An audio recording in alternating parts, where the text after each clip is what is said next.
Hi guys, so I'm going to read Fantastic Four Annual number 2. So Fantastic Four, the world's greatest annual, featuring a double-length epic, the final victory of Doctor Doom. See in its pulse-pounding suspense, the never-before-revealed origin of Doctor Doom. So this is going to be, I'm going to have to do 2 parts for this one. So new, secrets that have never been revealed before, new, the fantastic origin of Doctor Doom. Truly another mighty Marvel masterpiece. Earth-shaking script by Stan Lee. Breathtaking illustration by Jack Kirby. Epoch-making delineation by Chick Stone.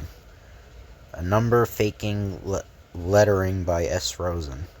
We confidently predict that you will call this one of the greatest, most memorable origin stories of all time.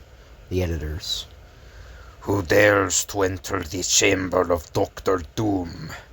It is I, Boris. It is I, Boris. The time has come, Master.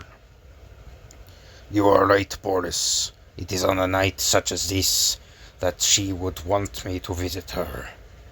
Slowly, majestically, the strange, brooding, armored-clad figure follows the man with the lantern through the winding corridors of the world's most mysterious castle. Not a sound is heard, save the dull tapping of a heavy cane and the muffled clang of iron boots. For this is the kingdom of Doctor Doom, known to the outside world simply as Latveria. It nestles virtually unnoticed in the heart of the Bavarian Alps. And here on a lonely windswept moor, the two men stop.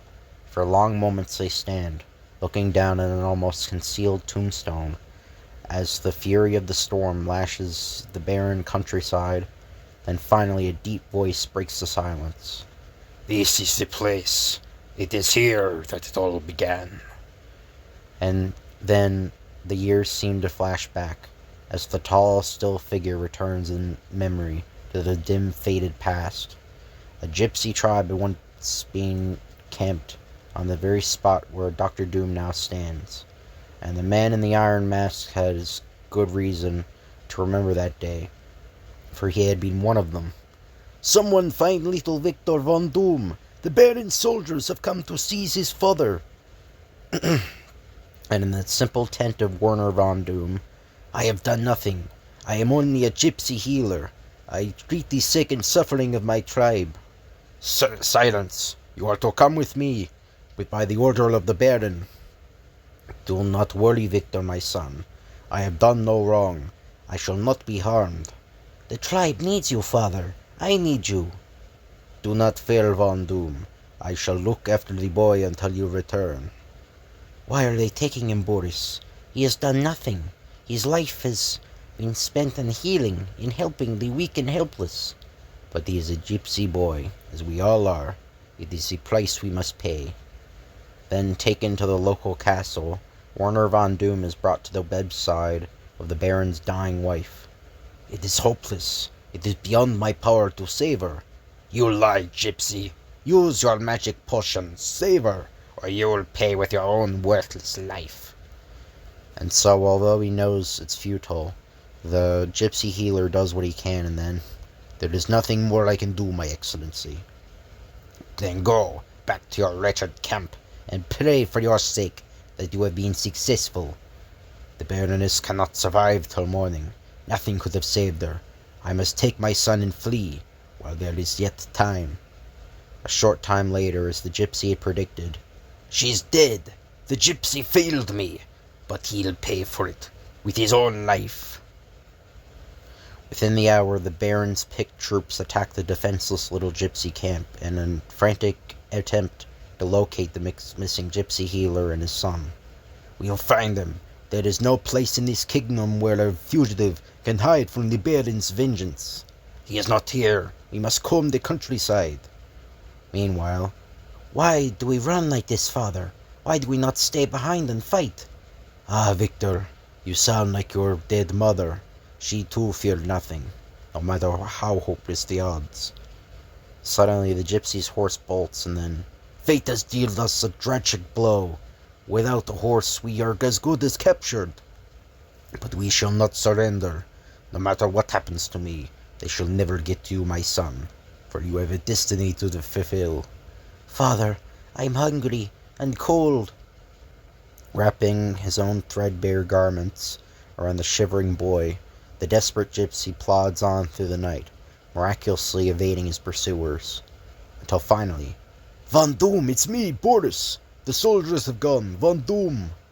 They are nearby, nearly frozen. Von Doom is dying, but the boy still has a chance. I must get them back to camp. And so, heed my last words. You must protect. Oh, Father, none will have to protect me. I shall become powerful, strong. I shall avenge your death. He did not mean protect the boy. He means that the world must be protected from the son who bears the name Victor Von Doom. They murdered my mother when I was but an infant, and they have slain my father. They'll pay for that. All of mankind shall pay. We never told him that his mother was a mystic sorceress, and her own blood runs in his own veins. I pray that he never learns of his dark heritage. But after the others have gone, these are your father's herbs and remedies. Remember, lad, he used them only for good. And men repaid his kindness by hounding him, slaying him. Then after the fateful Boris departs, what I have found, hidden here beneath these heirlooms, a strange chest. That name, could it be? It belonged to my mother. Magic potions, strange scientific secrets. Why didn't I suspect? My mother was a witch, and now I can learn her secrets. And so the years pass, as the tormented boy, this brilliant son of a gentle, kindly father and a mysterious, enchanted mother, grows to manhood, with the features of a demigod and the cunning of a demon. Incredible! I have never played before, and yet when I touch this fiddle, it can be yours, my lord, for a price. But Victor, why would he pay a small fortune for a worthless fiddle? It is worth it, Boris, because this little device, for this is what causes the fiddle to play. And now that we are safely on our way, I shall shut it off. What kind of scientific sorcery is that? Bah! It is a childish trick, not worthy of my great talents. Bzzz. And a few miles away, back in town, what has happened? The fiddle no longer plays. Scratch, scratch, scratch. It was that young gypsy with the evil eye. He tricked me, but he'll pay for it. More and more incidents occur. Incidents involving a handsome, glib-tongued young gypsy and his seemingly magical wares. Otto, I heard you cry out. Why? Look at my head. That gypsy salve cured my headache. But look what happened to my hair. Call out the guards. Someone has stolen the gold statue I brought from that young gypsy. No, Excellency. It has not been stolen. As soon as he left, I saw it change. It turned into that lump of mud you see before you. Finally, the entire countryside is up in arms. Then, after weeks of intensive searching, the brilliant young gypsy is captured and sentenced to a swift execution before a firing squad. Fire! You shall all live to regret this. How can he stand there and speak after our bullets have struck him? And that date, on a remote Balkan kingdom, the world first learned of Victor Von Doom's genius for making lifelike robots.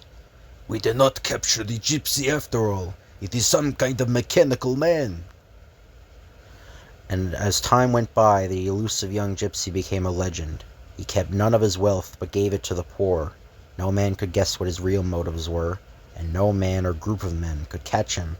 He's in that gypsy caravan! Fire! Impossible. Our shell bounces off the wagon like a piece of rubber. They did not know I treated each wagon with some of my special compounds, making them impervious to any type of shell. But now, let us see how impervious they are to my latest weapon, a quick-acting freeze grenade. Does that gypsy fool think he can stop this mighty tank with a mere grenade? Keep advancing and what? It is not an ordinary weapon. That is no normal explosion. The temperature has suddenly dropped 100 degrees. Run, run! The tank is completely frozen.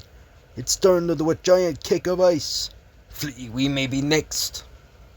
And so, the legend of the strange young gypsy continued to grow, just as his power grew. Soon no man dared defy the gifted, grim young man. And then one day, Master, a stranger is arrived to see you. A stranger? You are not of this country. That's right, I'm an American. I'm Dean of Science at State University. I've heard some very interesting things about you, Von Doom. It's taken me months to find you, but after seeing some of your inventions, it was well worth it. I'm prepared to offer you a scholarship at my university. That would allow me to have the latest scientific apparatus at my disposal. You remain here, Boris, with the others. I shall reward you one day, to reward you for your loyalty. As you wish, master. Nothing shall change until you come back to us. Before the day had ended, Victor Von Doom was aboard a plane, heading for a new world and a new destiny. The first student to speak with him at State U was a tall, smiling youth with an easygoing manner. Well, it looks like someone else is as anxious to see the science lab as I am. My name's Richards, fella. Reed Richards. That is of no concern of mine. Look, I don't know where you got that king-size chip on your shoulder, but being we're both here on science scholarships, how about us rooming together? I have no wish to share a room with anyone. I desire privacy. Well, it's none of my business. But aren't you carrying this mad scientist a little bit far? Men always think that their superiors are mad. I have said enough. Now I shall find my own quarters. I'm glad he didn't accept my offer. There's something ominous about him. I can sense it. Say, pal, isn't that Reed Richards in there? I heard he's the biggest brain on campus. I am not your pal. As for the identity of that naive, prying simpleton, I could not care less. You got yourself a new roomie, Richards. The name's Ben Grimm. I figure I'll be more laughs than that nut who just flew out of here. Ben Grimm, the touchdown king? Glad to have you, big fella. In the days that followed, Victor Von Doom did succeed in finally getting a small room for himself. A room in which he carried on bizarre and dangerous experiments. My knowledge, my power, they increase with each passing day. And one lazy afternoon, Von Doom had a caller. I wonder how Happy Boy is making out. Hello, anybody home? Wow, he's been experimenting with matter transfusion and dimension warps. This is some pretty far out stuff. Oh, there you are. Listen, fella, you better double check some of these equations. You're off a few decimals in some places, and that could mean... Give me that! Now get out! Do you hear me? Get out! If he ever comes snooping again, he shall live to regret it. I fixed up your gadget the way you told me to, but I still don't like it, Von Doom. If the faculty staff ever learns that you've been conducting forbidden experiments, trying to contact the netherworld... Silence! Just do as you're told. Blow the switch. But the gypsy genius had made the mistake of underestimating Reed Richards. For Reed had been right. Von Doom's equations were a few decimals off. And so... What was that? It came from Von Doom's dormitory room. His helper miraculously escaped with minor injuries. As for Victor Von Doom, his face was hopelessly disfigured. Von Doom, I am expelling you from this school before you cause greater harm to yourself or to us. Bah, there is nothing more you can teach me anyway. Days later, the bandages finally come off, and then... No! No! I'm ugly! Ugly! What have I done to myself? What have I done? My face is too horrible. No other eyes must ever gaze upon it. I'll hide from the sight of mankind. Somewhere, somehow. And so he left. He took himself to the remote vastness of Tibet, seeking forbidden secrets of black magic and sorcery. Finally, he was taken in by a mysterious order of monks who had dwelled in a lost mountain cave for centuries. And there he stayed, month after month, learning their ancient secrets and lore, until the day came when they addressed him as, "Master, all is in readiness for you." And then it began. Or I should say master better. Yeah, well, anyway, so then it began. Using the mouth of a gigantic idol as a makeshift blast furnace, the tragic, ill-starred Gypsy began to forge what was soon to be the most dreaded costume in the face of the earth. More heat! Fire the furnace, do you hear? Was that Von Doom saying that? I don't know. Well, I think that's just one of the servants anyway. Do you hear? I must have more heat. Eventually, the task was completed. Let me know if it pains you, master. Pain? That is for lesser men. What can pain mean to Victor Von Doom? And now it is time for the mask. But master, it is not completely cooled yet. Say no more, my brother. He will not tolerate no further delay. Such a man cannot wait, as others can.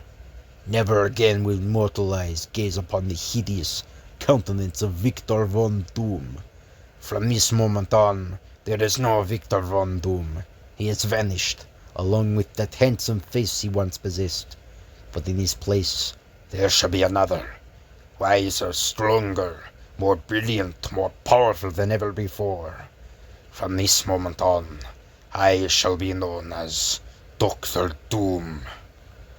Only I have the power to remove my mask by manipulating the many-faceted ring upon my finger. And now the final precaution. We shall cover your ring with special herbs, camouflaging it so completely that none will see it. You have served me well, as all men shall do one day. And now it is time to assemble my greatest discovery, my nuclear-powered flying harness. He has left us. Will he ever return? None can truly say, for such a man must follow his destiny, no matter where it may lead.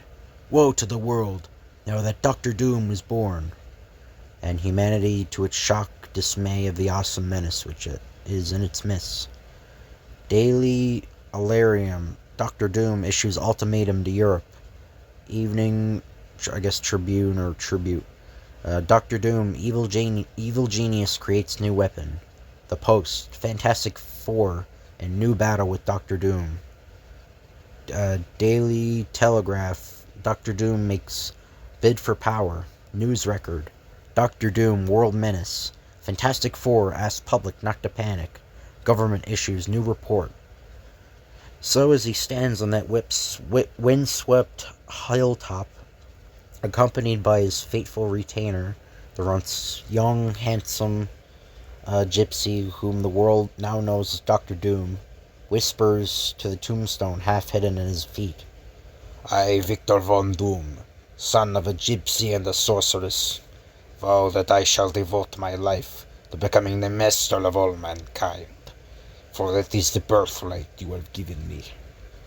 Without another word, the dramatic being who has become absolute monarch in the kingdom of Latveria turns on his heel and walks through the tiny village, neither speaking nor looking left nor right. Good day to you, Herr Doctor. May you enjoy good health, master. Our land has been a prosperous land since he ruled us.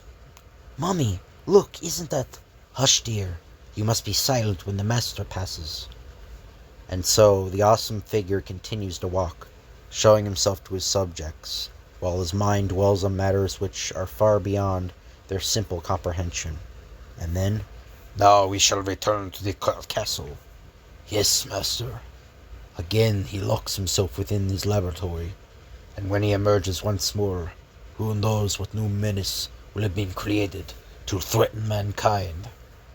Through the long, silent nights in that barren castle, half hidden in the isolated kingdom of Latveria, Dr. Doom works and plans and broods, and when his work is finally finished, then let the world beware. So, there are a bunch of new origin stories for different characters. I've read like the previous annual, there's origin stories, and I've already read all these comics, but I'll read off like the origins anyway. This is a recap. So, a gallery of the Fantastic Four's most famous foes, the Super Skrull, first appeared in FF number 18, September. He was the most powerful, the most dangerous, the most evil of all his race. He came to Earth to avenge the defeat of his fellow Skrulls at the hands of the FF. Fantastic Four number 2, January. But although his powers seemed limitless, he finally learned that when he faced our heroes, the bad guys always lose. So you have Super Skrull has the ability to copy any of the he has every individual member of the Fantastic Four's powers. So he has like Human Torch's flame powers. He has like super strength like the Thing, etc. like that. So Ramatut, the Pharaoh from the future, first appeared in FF number 19, October. If you can figure all Rama out, you're better than we are. He came from the future, landed in the past, and claimed to be a descendant of Doc Doom. However, as you'll see in this issue, we're not sure if he's related to the Darlin Docker, or if due to some strange quirk of relativity, he's Dr. Doom himself. So, Ramatut's history and Kang the Conqueror's history is really confusing, and I'm not really entirely sure. Apparently, they're the same person, Ramatut and Kang the Conqueror. It's one of their identities. And it was later retconned that Ramatut was the descendant of Reed Richards instead of Dr. Doom. The Molecule Man first appeared in FF number 20, November. If ever our frolicsome foursome face a seemingly unbeatable foe, this is the one. Imagine being able to rearrange the actual molecules of matter and reforming them into whatever shapes he desired. Yet there were two things he couldn't overcome: the courage of the FF and the brilliant brain of Mr. Fantastic. So the Hate Monger first appeared in FF number 20, December. Boy, did we get a lot of letters about this character. It's too bad we had to kill him off at the end. Judging by your mail, he might have been one of our most popular villains. Or should we say unpopular villains. Anyway, as we see it, the world is better off without him. There's enough nutty hatred rampant today without anyone else trying to make a career of it. The Infant Terrible first appeared FF number 24, March. We went out on the usual king-size limb with this bozo, and as usual, we got the usual king-size reaction from you fans.